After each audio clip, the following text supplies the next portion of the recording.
Halo. Hello, naongea na huduma wateja, karibu kutusaidia. Kwa huduma kwa wateja ya Voda ya Airtel. Unaongea na Voda? Naambie ni huduma kwa wateja. Tusaidie nini tafadhali? Tuko pale kwa ajili ya kukuhudumia. Shida yako ni nini? Mimi bwana sina shida kingine. Yaani mimi nipo fulu kumzuka yani. Kusema kweli Voda ina vitu vizuri. Yaani mitandao yake ya moto nasema ukweli. Jana nimempigia demu wangu aje nimfuate nyumbani. Kusema ukweli, yule demu alikuwa ananichuna kahela. Ananisumbua, lakini sasa uzuri wake.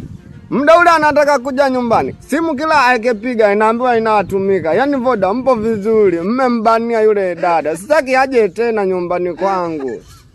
Samahani ndugu mteja, naweza kukusaidia tatizo ambalo linaloendana na mtandao?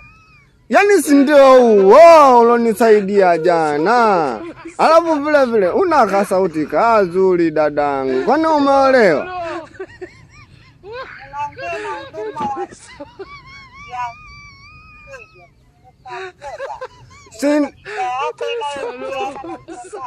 Jamani, mimi nakupenda tu, ndio shida zenyewe ni hizo. Kwani shida zingine tusizungumze kwenye simu. Sasa haya basi niambie unaishi wapi nikufuate?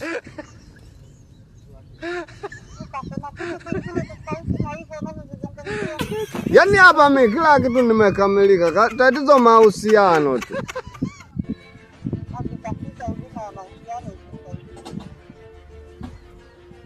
Aro.